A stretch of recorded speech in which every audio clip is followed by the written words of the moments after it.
अस्सलाम वालेकुम। कैसे हैं आप? उम्मीद है खैरियत से होंगे, जाओगे खुश होंगे। अल्लाह ताला ऐसी खुश रखे, सेहत वाली लंबी उम्र दे, जिंदगी में कभी भी किसी का मोहताज न करे। जितने लोग परेशान हैं अल्लाह ताला उनकी परेशानियां दूर फरमाए, जितने लोग बीमार हैं अल्लाह ताला उन्हें सेहत दे, और जितने लोग अब हम में नहीं रहे अल्लाह ताला उनकी बख्शिश फरमाए। मेरी दुआ आपके लिए, मुझे और मेरी फैमिली को भी अपनी दुआ में याद रखा करें। चलते हैं अपनी स्टोरी की तरफ। स्टोरी शुरू करने से पहले आयतुल कुर्सी का इज़हार कर लें, क्योंकि कहा जाता है जब हम इन मखलूकात का जिक्र कर रहे होते हैं तो बड़े इंटरेस्ट से हमारे करीब आने लगती हैं और अपनी बातें सुनने लगती हैं। आपको डर ना लगे, आयतुल कुर्सी पढ़ ले। चलते अपनी स्टोरीज की तरफ। अस्सलाम वालेकुम अदनान भाई, कैसे हैं? मेरा नाम अशरफ है, मैं एक टैक्सी ड्राइवर हूँ। मैं ज्यादातर अपनी कार बुकिंग पर चलाता हूँ। कराची, सक्खर, नवाबशाह, जहाँ की भी बुकिंग मुझे मिलती है मैं चला जाता हूँ। कुछ लोग हमें शादी की बुकिंग में भी ले जाते हैं तो हम वहां भी चलते जाते हैं। मगर मेरी जो ये वाली बुकिंग थी ये मैं कभी भूल नहीं सकता। ये बुकिंग इतनी खौफनाक थी कि अभी तक मेरे जहन में है। वो हादसा, वो सीन, वो जगह। ये 2022 का वाक़या है। होता ये कि हम सवारी के इंतजार में अड्डों पर अपनी गाड़ी खड़ी करके बैठे होते हैं। सब ड्राइवर्स एक साथ गपशप भी करते हैं, खाना भी खाते हैं, चाय भी पीते हैं। तो एक दिन ऐसा होता है कि हम सब लोग बैठे हुए होते हैं, हमें कोई बुकिंग मिल जाए। तो एक बुजुर्ग था जिसकी उम्र 55 से 60 साल थी। उसके साथ उसकी बीवी थी और एक बच्ची भी थी जिसकी उम्र तकरीबन 15-16 साल थी। उन्होंने काफी ड्राइवर्स के साथ बात की, लेकिन कोई भी ड्राइवर नहीं मान रहा था क्योंकि उनके पास किराया कम था और जिस इलाके में वो जाना चाहते थे वो इलाका भी हॉन्टेड था।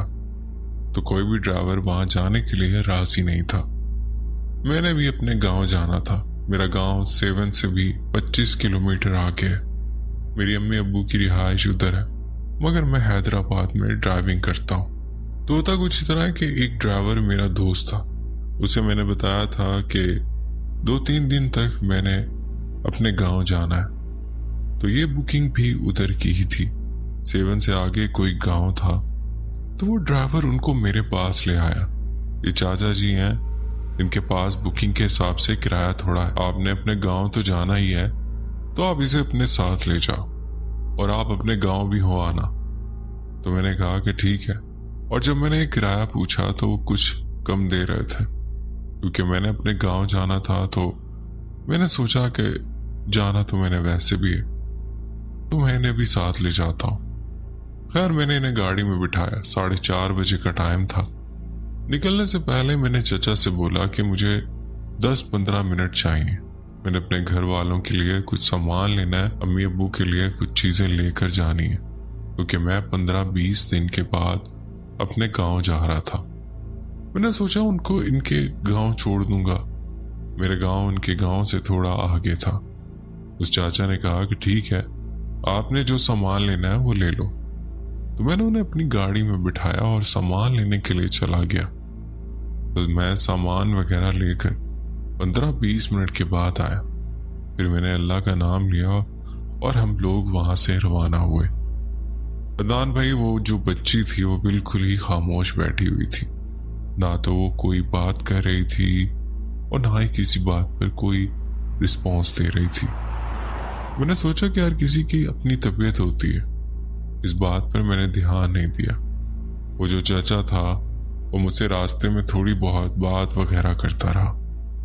मैंने चाचा से पूछा कि आप गाड़ी बुक करवा कर क्यों जा रहे हो, जबकि आपके पास पैसे भी कम है, तो आप लोग लोकल में चले जाते। उन्होंने कहा बेटा तुम्हारी बात ठीक है, मगर जो हमारा गांव है वो मेन सड़क से 30-40 किलोमीटर आगे है।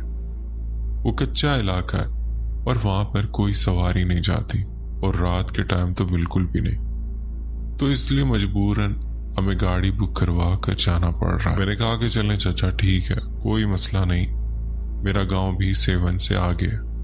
तो इस तरह से हमारी बातचीत चलती रही। अब मगरिब की अजान हो रही थी और हमें रास्ते में ही 5:45 बज गए थे।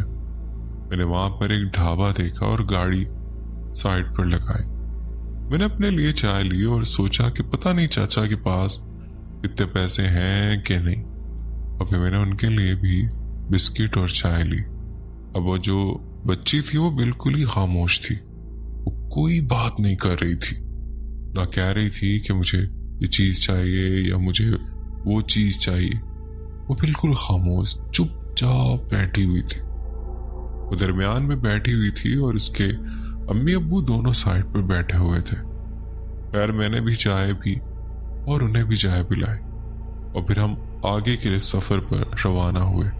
حیدرآباد سے ان کے گاؤں کا سفر 2-2.5 گھنٹے کا ہے۔ ہم لوگوں نے تقریباً 1 گھنٹے سے زیادہ کا سفر کر لیا تھا۔ تقریباً 1 یا 1.25 گھنٹے کا سفر باقی تھا۔ مغرب اذان بھی ہو چکی تھی، اندھیرا بھی ہو رہا تھا اور وہ سردیوں کا ٹائم تھا، نومبر یا دسمبر کا مہینہ تھا۔ پہلے تو ہائی وے پر گاڑی آ جا رہی تھی، مگر پھر جب ان کے کچے والا راستہ شروع ہوا تو وہاں پر ایک بورڈ لگا ہوا تھا۔ چچا نے کہا کہ اس سائڈ پر موڑ لو۔ میں نے کہا ٹھیک ہے چچا۔ جیسے ہم ہائی وے سے نیچے اترے اور 5-10 کلومیٹر آگے گئے تو اچانک سے اس لڑکی کی طبیعت خراب ہونے لگی، وہ بہت عجیب بے چین ہونے لگی۔ میں آپ کو بتانا بھول گیا کہ پورے راستے میں گاڑی کے اندر جو شیشہ لگا ہوا تھا، جب میں اسے شیشے میں اس لڑکی کو دیکھتا تو وہ بہت غصے سے دیکھ رہی ہوتی تھی اور اس کی آنکھیں فل لال تھی۔ وہ خاموشی سے بہت غصے میں سارا راستہ مجھے دیکھتی رہی۔ میں نے کہا کہ پتہ نہیں کیا مسئلہ ہے۔ ہم لوگ جیسے ہی کچے راستے پر اترے تو میں نے ٹائم دیکھا، 7:20 ہو رہے تھے۔ اس کی طبیعت اچانک سے خراب ہو گئی اور اس لڑکی نے چلانا شروع کر دیا۔ وہ اپنے بالوں کو نوچ رہی تھی اور وہ غصے سے اپنی امی کو بھی ہاتھ مار رہی تھی۔ تو میں نے چچا سے پوچھا کیا مسئلہ ہے؟ انہوں نے کہا بیٹا کچھ نہیں، اس کی تھوڑی سی طبیعت خراب ہے، ہم اسے ہاسپٹل لے کر گئے تھے علاج کے لیے۔ 1 مہینہ ہو گیا، نہ کچھ کھاتی ہے نہ پیتی ہے، بس اچانک اس طرح سے اس کی طبیعت خراب ہو جاتی۔ بہت سارے ڈاکٹرز کو بھی دکھایا، جو لوگ پڑھائی کرتے ہیں انہیں بھی دکھایا، مگر کوئی فرق نہیں پڑا۔ 1 مہینے سے زیادہ ہو گیا اس کی یہی حالت ہے، جب بھی رات ہوتی ہے تو اس کی طبیعت خراب ہو جاتی۔ تو میں نے کہا ٹھیک ہے چچا، آپ اسے پکڑ کے بیٹھے، اللہ خیر کرے گا۔ اب تقریباً آدھے گھنٹے کا سفر باقی رہ گیا تھا۔ تو جیسے ہی ہم لوگ 5-10 کلومیٹر آگے گئے وہ آپے سے باہر ہو گئی۔ اس کی آواز بھی ڈبل ہو گئی تھی، جیسے 10 آدمی ایک ساتھ چلاتے ہیں، اس طرح سے وہ چلا رہی تھی اور وہ بول رہی تھی کہ گاڑی روکو، مجھے جانا ہے، وہ مجھے بلا رہا ہے۔ تو چچا مجھے کہہ رہا تھا کہ آپ اس پر دھیان نہ دو، آپ بس گاڑی چلاؤ اور ہمیں جلد سے جلد اپنے گاؤں پہنچاؤ۔ میں نے کہا کہ ٹھیک ہے چچا، مگر آپ اسے سنبھال کر بیٹھے، کیونکہ وہ بہت زیادہ اچھل رہی تھی، بار بار مجھ پر حملہ کرنے کی کوشش کر رہی تھی، کبھی اپنے والد کو مار رہی تھی تو کبھی اپنی والدہ کو۔ اپنے ہوش میں نہیں تھی، اسے پتہ ہی نہیں تھا کہ میں کیا کر رہی ہوں۔ اور اتنے میں ایک چیز میرے گاڑی سے ٹکرائی، دھم کی آواز آئی، جیسے کوئی ہاتھی جیسا وزن ہوتا ہے۔ وہ پیچھے سے آ کر میری گاڑی کو ٹکرایا اور آپ یقین کرو کہ میری گاڑی بالکل ہی سلپ ہو گئی۔ جب 10 آدمی مل کر اس طرح سے دھکا مارے تب جا کر گاڑی اس طرح سے سلپ ہوتی ہے۔ تو میں نے اچانک سے بریک لگائی اور جیسے ہی نیچے اتر کر دیکھا تو کچھ بھی نہیں تھا، نہ ایک گاڑی پر کوئی ڈینٹ تھا، خوب اندھیرا۔ ہم لوگ کچے راستے پر جا رہے تھے، دونوں طرف جنگل ہی جنگل تھا اور وہ تقریباً 3-4 فٹ کا ہی راستہ تھا، یعنی اتنا جتنا ایک گاڑی ہی چل سکے۔ میں نے گاڑی کو چاروں طرف سے دیکھا مگر گاڑی پہ کچھ بھی نہیں تھا، ایک خروش بھی نہیں آئی۔ پھر میں نے اللہ کا نام لیا، کل پڑے، میں نے گاڑی پر پھونکا اور پھر اللہ کا نام لے کر میں گاڑی میں بیٹھا۔ اس ٹائم بچی کی جو کنڈیشن تھی وہ بہت زیادہ خراب تھی۔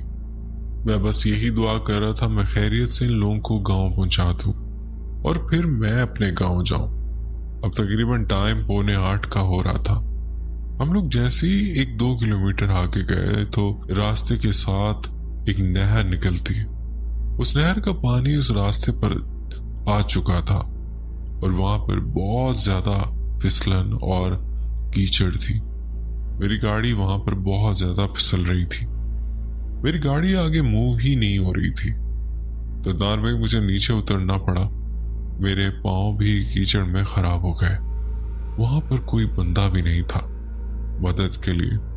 फिर मैंने चचा से बोला कि चचा आप नीचे उतर आओ और हम गाड़ी को थोड़ा धक्का लगाते हैं और गाड़ी को कीचड़ से निकालते हैं। मगर उस कीचड़ में हमारे अपने पाँव भी फिसल रहे थे, तो गाड़ी को धक्का कहाँ से लगना था।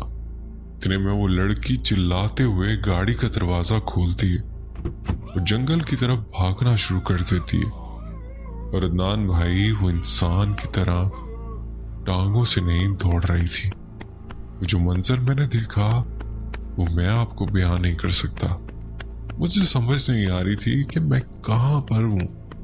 क्या मैं कोई ख्वाब देख रहा हूँ या ये कोई हकीकत है। वो अपने हाथों और पांव दोनों से चल रही थी, बल्कि भाग रही थी। उसकी स्पीड इतनी तेज थी कि अगर कोई आम इंसान अपनी टांगों पर भागे तो तब भी इसको ना पकड़ सके। जब वो गाड़ी से निकलकर भागी तो उसके जो वालिद थे वो भी चिल्लाते हुए उसके पीछे भागे। उसकी वालदा भी परेशान हो गई, वो भी उसके पीछे भागी। अब मैं वहां पर अकेला रह गया था और मेरी गाड़ी भी वहां पर फंसी हुई थी। मैंने सोचा मुझे इनकी मदद करनी चाहिए, तो मैं भी उनके पीछे भागा। गाड़ी में चाबी लगी हुई थी, मैंने गाड़ी लॉक भी नहीं की थी और मैं भी उनके पीछे भागा।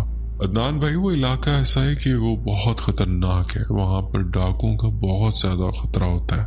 वो लोगों से मोबाइल, गाड़ी, मोटरसाइकिल, पैसे सब कुछ छीन लेते हैं। मैं भी बिना कुछ सोचे समझे अचानक उनके पीछे भाग पड़ा उनकी मदद करने के लिए। ना मैंने कुछ सोचा, ना मैंने गाड़ी को देखा कि वो लॉक है या नहीं। तो मैं भी उनके पीछे था और वो लोग जंगल में घुस गए। वो इतने सालों पुराने दरख्त, वहां पर लाइट का भी कोई इंतजाम नहीं और वो चांद की जो एक हल्की सी रोशनी होती है उस जंगल में वो रोशनी तक नहीं थी। अदनान भाई जान इलाका, ऊपर से जंगल, मुझे किसी का नाम पता भी नहीं पता था। दूर दूर तक ना बंदा ना बंदे की जात। मैं चचा को आवाज दे रहा था। मैं पूरे जंगल में चिल्ला कर इन्हें पुकारता, उनको बुलाता रहा, मगर कोई आवाज नहीं, कोई शोर नहीं।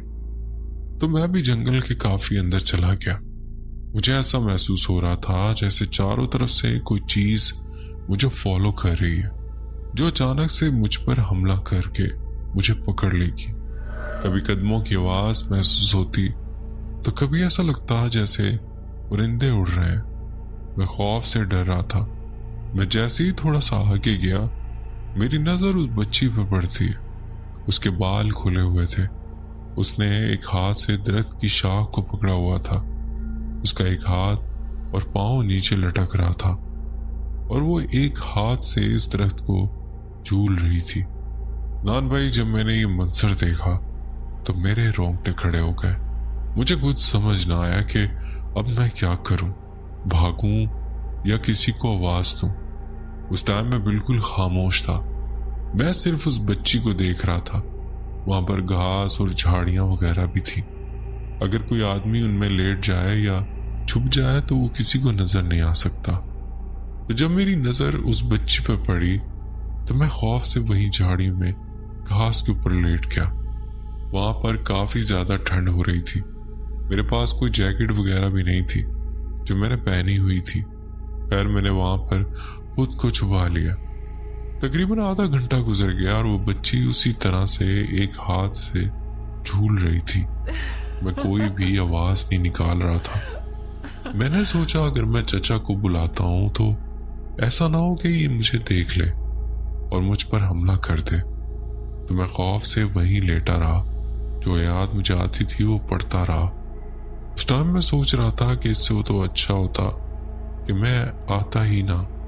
मुझसे गलती हो गई है। मुझे ऐसा लग रहा था कि इस रात मैं जिंदा नहीं बच सकूंगा। ये बच्ची किसी भी टाइम मुझ पर हमला करेगी और मुझे मार देगी। तकरीबन आधे घंटे के बाद उसने नीचे जंप मारा और वो फिर से भागना शुरू हो गई। अपने हाथों और पांव से मैं कलमात वगैरह पढ़ते हुए ऊपर उठा और इधर उधर देखा। मुझे कोई भी नजर नहीं आ रहा था, ना वो चचा नजर आ रहा था और ना ही वो चाची।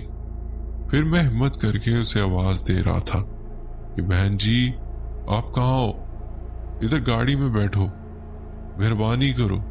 जिस तरफ वो भागी थी मैं भी उसी तरफ गया और थोड़ा आगे जाकर देखा तो वो एक जगह पर नीचे बैठी हुई थी और ऐसा लग रहा था जैसे वो कोई चीज खा रही है। हड्डियां चबाने की आवाज आ रही थी। तो मैं फिर से वहां पर खड़ा हो गया। मैंने कहा अगर मैं इसे आवाज दूंगा तो ऐसा ना हो ये मुझ पर हमला कर दे। मैं डर भी रहा था और उनकी मदद भी करना चाह रहा था। अब पता नहीं वो चचा और चाची कहाँ गुम हो गए थे। तो फिर जैसे ही हिम्मत करके मैंने हल्की आवाज में उसे बुलाया, बहन जी। उसने अपनी गर्दन मेरी तरफ की। नान भाई मैं आपको क्या बताऊं, उस टाइम मेरी क्या हालत थी, मुझे कुछ भी समझ नहीं आ रहा था। पता नहीं उसके चेहरे को क्या हो गया था। मैंने जैसे ही उसे देखा तो मैंने वहां से पीछे भागना शुरू किया, मगर मुझे ऐसा लग रहा था जैसे किसी ने मुझे पीछे से पकड़ा हुआ और मैं भाग नहीं पा रहा था, ना ही मेरी आवाज निकल रही थी। मैंने अपनी आंखें बंद की और जो कलिमात मुझे आते थे मैंने पढ़ना शुरू कर दिया। और फिर मैंने आंखें खोल कर देखा तो वो चचा और चची भी भागते हुए उसी तरफ आ रहे थे। तो मैंने उन्हें बताया कि आगे बच्ची इस तरफ बैठी हुई है। फिर हम तीनों ने उसे पकड़ा और उस टाइम मेरे जहन में आया मैंने तो अपनी गाड़ी भी लॉक नहीं की और मुझे ये भी समझ नहीं आ रहा था कि मैंने अपनी गाड़ी किस साइड पर खड़ी की है। अब उस चचा और चची ने बच्ची को पकड़ा हुआ था और वो चचा कुछ कलिमात भी पढ़ रहा था। बच्ची उस टाइम भी होश में नहीं थी, मगर वो जबरदस्ती उस बच्ची को पकड़े हुए थे, उसे लेकर आ रहे थे और मैं भी थोड़ी सी मदद कर रहा था। अब हमें ये समझ नहीं आ रहा था कि गाड़ी किस साइड पर खड़ी है। और फिर अचानक से गाड़ी का हॉर्न बजने लगा। तो मैंने बच्ची को भी वहीं छोड़ा और चचा चाची को भी और गाड़ी की तरफ भागा, क्योंकि वो मालिक की गाड़ी थी, वो गाड़ी मेरी अपनी नहीं थी। खैर उस हॉर्न को फॉलो करते हुए मैं भागते